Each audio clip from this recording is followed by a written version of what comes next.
Un matin de 2025, dans la lumière rouge du Sahel, une voiture diplomatique du Libéria fend la poussière de Ouagadougou. Elle ne transporte ni délégation onusienne, ni promesse d'aide, mais un message silencieux qui bouscule un siècle d'alignement. Pourquoi ce pays né de l'Atlantique vient-il chercher au cœur du désert la voie de son avenir ? Ibrahim Traoré, le capitaine que l'on disait trop jeune, devient la réponse et le pari d'un continent. Car parfois, l'histoire ne tonne pas, elle chuchote dans la poussière avant d'enflammer le monde. Ce jour-là, le Libéria n'est pas venu chercher du secours, mais un sens. Depuis des décennies, ce pays, reflet de l'Amérique sur la côte atlantique, a survécu à coups de mémorandums, de prêts et de prières. Pourtant, quand les écrans se sont éteints et que l'aide s'est tarie, il ne restait qu'une question nue, que vaut la liberté sans puissance ? La rencontre avec le Burkina Faso portait une promesse simple, presque insolente, apprendre à tenir debout sans béquilles étrangères. Ibrahim Traoré ne proposait ni miracle ni discours, il proposait un modèle, celui d'un État qui croit d'abord en ses propres mains. Pour le Libéria, l'enjeu n'était pas seulement économique, il était identitaire, trouver dans la poussière du Sahel le miroir de sa dignité perdue, et s'il suffisait d'un échange, d'un regard entre deux nations pour que tout un continent se souvienne qu'il n'a jamais cessé d'être capable, le moment clé arriva plus tôt qu'on ne l'imaginait. Dès les premières heures de la rencontre, un fait inédit prit forme. Le Libéria, ancien élève de Washington, proposait à Ouagadougou d'ouvrir ses ports atlantiques aux nations du Sahel. Cette idée, baptisée discrètement le corridor Atlantique Sahel, devint le révélateur d'une mutation silencieuse, celle d'une Afrique qui se parle enfin à elle-même. Pendant un siècle, le Libéria avait été la vitrine du rêve américain en Afrique. Drapeau étoilé, monnaie arrimée au dollar, élite formée à Harvard, mais sous la surface du modèle, s'était installée une dépendance sans retour. Les centrales électriques s'arrêtaient au coucher du soleil, les hôpitaux fonctionnaient au générateur et les écoles, sans livres, continuaient d'enseigner dans une langue importée. Le pays des libérés n'était jamais vraiment devenu libre. Ibrahim Traoré, lui, incarnait l'exact inverse. À Ouagadougou, il avait rompu avec les schémas d'assistance et lancé une économie de la foi civique, une armée citoyenne, un fonds patriotique financé par les habitants, des centrales solaires surgissant du sable rouge, ce que le monde appelait isolement, il le nommait renaissance. Pour la délégation libérienne, cette réalité fut un choc. Le ministre Sarinanti murmura « Nous sommes venus chercher du pouvoir, nous trouvons de la croyance ». Derrière la phrase, il y avait toute une génération qui, du littoral à la savane, se demandait si la souveraineté pouvait redevenir un verbe d'action. Et ce matin-là, au cœur de Ouagadougou, la réponse prit forme. Le pouvoir ne se donne pas, il se reprend. Dans les couloirs modestes du ministère burkinabé, Ibrahim Traoré avançait sans escorte, dossier sous le bras. Face à lui, le ministre libérien Sarinanti découvrait un dirigeant qui parlait peu, mais dont chaque phrase sonnait comme un plan d'action. Il expliquait comment, en moins de 2 ans, le Burkina Faso avait remplacé la dépendance par la participation. Des cultivateurs finançaient les brigades d'énergie solaire, des commerçants soutenaient les écoles et chaque village gérait son propre poste de santé. Ce modèle n'avait rien d'un miracle. C'était la somme d'efforts minuscules qui, mis bout à bout, formaient une infrastructure morale.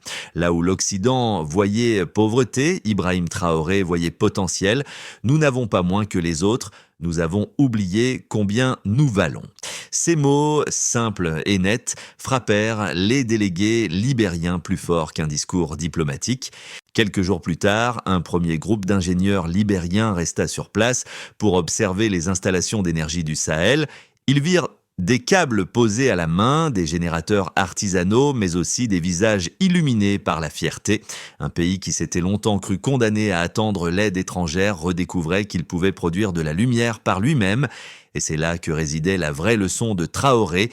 La liberté ne commence pas par des constitutions, mais par la capacité à rallumer la lampe la nuit. Tout s'enchaîna avec une précision que nul n'avait prévue. Au début, le projet n'était qu'une conversation, quelques cartes sur une table, 2 tasses de café et la conviction qu'un lien pouvait renaître entre la mer et le désert. Mais dès que la presse locale parla du corridor Atlantique Sahel, quelque chose s'éveilla sur tout le continent. Dans les rues de Monrovia, des étudiants peignirent sur les murs « Nous ne migrons plus, nous construisons ». À Ouagadougou, Ibrahim Traoré ordonna la création d'une cellule mixte, ingénieur du Burkina, logisticien malien, économiste libérien. En une semaine, un plan préliminaire reliant les ports de Monrovia, Buchanan et Greenville aux mines du Sahel fut rédigé. La presse internationale haussa les épaules, un rêve, un slogan. Mais sur le terrain, les premiers rails furent posés. À chaque étape, l'histoire basculait de l'abstraction à l'action. Des centaines de jeunes diplômés sans emploi stable se portèrent volontaires. Ils traduisirent les plans, cartographièrent les zones, transportèrent le matériel. Ce corridor n'était pas seulement un projet d'infrastructure, c'était un serment collectif. Au même moment, les critiques affluaient. Certains diplomates européens parlaient ou de aventurisme militaire, d'autres d'une illusion panafricaine. Ibrahim Traoré répondit avec calme « Ce n'est pas un rêve, c'est un réveil ». Il savait que chaque rail posé n'était qu'un symbole, mais un symbole capable d'inverser un siècle d'inertie. Lorsque le premier convoi quitta Monrovia chargé de céréales et de minerais, les caméras restèrent muettes. Aucune fanfare, aucune banderole. Mais sur les deux rives du trajet, les gens s'arrêtèrent pour regarder passer le train. Dans le sifflement du métal, beaucoup entendirent une promesse, celle d'une Afrique qui ne vend plus sa matière brute, mais transporte son propre avenir. Et à ce moment précis, le monde comprit que quelque chose d'irréversible venait de commencer. Non pas une rupture spectaculaire, mais une translation du centre de gravité, du nord vers le sud, de la dépendance vers la décision. Le corridor n'était plus un chantier, c'était une direction. Le soir même, à Ouagadougou, Ibrahim Traoré écrivit dans son carnet « L'histoire avance par les rails que les peuples posent eux-mêmes. Le reste, ce sont des discours », et ces mots, repris sur les réseaux sociaux, devinrent le refrain d'une génération. Pour convaincre, il fallait plus que des symboles. Ibrahim Traoré le savait, les chiffres, lorsqu'ils naissent du réel, peuvent devenir des armes de foi. En moins de 24 mois, le Burkina Faso avait réussi ce que beaucoup jugeaient impossible, augmenter sa production d'énergie solaire de 230% selon les données du Fonds patriotique. Avant 2023, moins de 20% des villages étaient raccordés. Fin 2025, ce taux atteignait près de 62%. Chaque pourcentage, disait Traoré, représentait une lampe rallumée, une école rouverte, une peur de moins. Deuxième jalon, la contribution citoyenne, le fonds patriotique, alimenté par les dons de paysans, d'artisans et de commerçants, avait récolté plus de 600 millions USD sans le moindre prêt du FMI. Cette somme, modeste à l'échelle internationale, équivalait pourtant à 3 fois le budget éducatif de 2020. Mais au-delà des montants, c'est la méthode qui bouleversait les paradigmes. Pas d'intermédiaire, pas de conditions, seulement la confiance. L'économie communautaire, hier considérée comme archaïque, devenait un modèle reproductible. Troisième jalon, la sécurité. Les zones considérées comme incontrôlables avaient en diminué de 40% selon les rapports conjoints AES. Ces chiffres, que l'Occident accueillait avec scepticisme, se traduisaient sur le terrain par des routes rouvertes, des marchés réanimés, des récoltes sécurisées. Chaque village regagné par l'armée burkinabé symbolisait une victoire du civisme sur la peur. Les observateurs étrangers, eux, se perdèrent dans les comparaisons.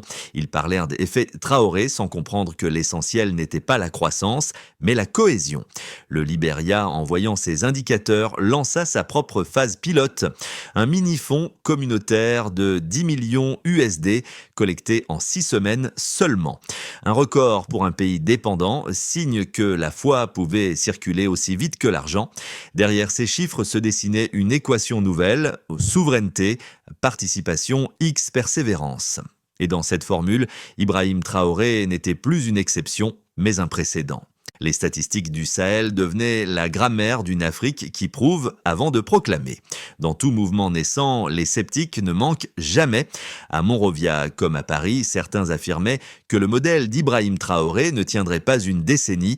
Selon eux, la souveraineté africaine n'était qu'un slogan romantique face à la dure mécanique de l'économie mondiale, dette importation, dépendance énergétique. Il brandissait les chiffres, les taux, les courbes pour prouver qu'un pays enclavé ne pouvait pas inspirer un continent côtier. Mais les défenseurs du projet répondaient avec la même rigueur. Le corridor Atlantique-Sahel n'était pas un pari contre la mondialisation, mais un test de maturité. S'ouvrir, oui. S'agenouiller, non. Les critiques évoquaient les infrastructures insuffisantes, les investisseurs hésitants, les pressions diplomatiques. Les partisans, eux, rappelaient que chaque rail posé sans prêt étranger était déjà une victoire psychologique. L'argument le plus fort vint d'un économiste ghanéen. L'Afrique n'a pas besoin de rattraper le Nord, elle doit cesser de tourner autour. À mesure que les débats enflaient, le ton changeait. Ce qui paraissait utopique devenait soudain plausible car les premiers résultats parlaient d'eux-mêmes. Production énergétique en hausse, routes rouvertes, scolarisation repartie. Et derrière ces faits, un visage revenait sans cesse, celui d'Ibrahim Traoré, non pas comme chef d'État, mais comme argument vivant. Il ne promettait pas la perfection, seulement la cohérence. Faire ce qu'on dit, bâtir ce qu'on croit. Même les observateurs européens les plus prudents considèrent un point. S'ils échouent, ce sera au moins par leurs propres mains. Et dans cette phrase se cachait peut-être la plus grande victoire du Sahel, ne plus dépendre de l'excuse de l'autre. La phrase tomba, sèche comme le vent du Sahel. Ce n'est plus de l'aide, c'est un échange. Ibrahim Traoré venait de résumer en 8 mots le renversement d'un siècle d'habitude, car derrière le corridor, une autre idée prenait forme. L'Afrique pouvait commercer avec elle-même sans passer par les anciennes capitales impériales. Les ports du Libéria devenaient les poumons du Sahel et les mines du Burkina. Son cœur battant. Pour la première fois, l'océan et le désert respiraient au même rythme. Cette révélation fit plus que surprendre les chancelleries occidentales. Elle déstabilisa tout un système de dépendance économique. Ce n'était pas un discours idéologique, mais une démonstration géographique. L'Afrique, en reliant ses marges, venait d'effacer des frontières que d'autres avaient tracées pour elle. À Ouagadougou, la foule acclama la nouvelle avec un mot d'ordre, pas de charité, du respect. Et ce jour-là, dans le crépitement des radios communautaires, on comprit que la souveraineté pouvait devenir contagieuse. Les effets du corridor Atlantique-Sahel se firent sentir bien au-delà des frontières. En quelques mois, 4 sphères de la vie africaine commencèrent à se transformer, chacune à son rythme, mais toutes selon la même impulsion, celle de la foi retrouvée. D'abord dans le monde rural, dans les campagnes du Libéria et du Burkina Faso, les coopératives agricoles s'unirent pour créer leur propre réseau de distribution. Les exportations brutes diminuèrent de 18%, tandis que les produits transformés, eux, bondirent de 40%. Les agriculteurs cessaient d'être de simples fournisseurs. Ils devenaient actionnaires de leurs propres efforts. Ibrahim Traoré déclara « La terre n'est pas pauvre, ce sont les regards qui la rendent de pauvre ». Ensuite, dans le secteur des affaires, les petites entreprises libériennes commencèrent à investir dans les énergies solaires du Sahel. Un consortium mixte baptisé Lumo Sahel réunit plus de 120 PME. En 2 trimestres, leurs bénéfices cumulés augmentèrent de 27%. Ce n'était pas un miracle économique, mais la preuve qu'une économie locale pouvait prospérer sans tutelle étrangère. Puis, au sein de la jeunesse et de l'éducation, des centaines d'étudiants du Libéria, du Ghana et du Niger participèrent à des stages conjoints dans les universités du Sahel. Pour la première fois, les jeunes Africains apprenaient les modèles africains. Une étudiante en économie déclara à la radio de Monrovia « Si le Burkina peut lever 600 millions sans le FMI, pourquoi pas nous ?» Cette phrase virale devint un slogan de campus « Nous n'attendons plus, nous bâtissons ». Enfin, sur le plan géopolitique, le corridor dérangeait. À Washington, Paris ou Bruxelles, les rapports se multipliaient, évoquant une menace d'autonomie panafricaine. Mais dans les rues du continent, c'était l'inverse. Un sentiment d'équilibre nouveau, né non pas contre le monde, mais pour soi-même. Des drapeaux de l'Alliance des États du Sahel flottaient à Monrovia, symbole d'un pont désormais indestructible. Et lorsque, un soir, Ibrahim Traoré observa depuis son balcon les lumières du corridor s'étirer jusqu'à l'horizon, il dit simplement « Nous avons déplacé les frontières sans bouger les murs ». Ces mots résumaient tout. Le changement n'était plus une théorie, il battait déjà dans les veines du continent. Les diplomates aiment les projections, Ibrahim Traoré, lui, préfère les chemins. Mais à l'horizon d'1 an, 3 trajectoires possibles s'esquissent pour le corridor Atlantique-Sahel, 3 visages d'un même Paris continental. Premier scénario, la base stable, le corridor se consolide, les flux commerciaux augmentent de 15 à 20%. Les universités partenaires forment la première promotion d'ingénieurs AES. Dans cette hypothèse, le projet ne bouleverse pas encore le monde, mais prouve sa viabilité. Chaque rail posé devient un acte de continuité. L'Afrique apprend enfin à durer.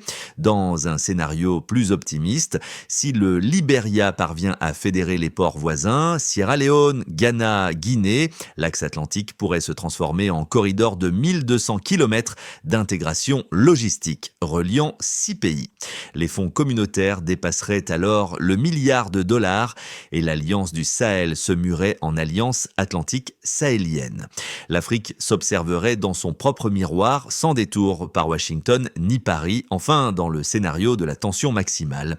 Les anciennes puissances, redoutant une perte d'influence, multiplient les pressions économiques. Les investisseurs se retirent, les taux flambent, la désinformation s'installe. Mais dans ce cas, le corridor ne s'effondre pas, il se replie.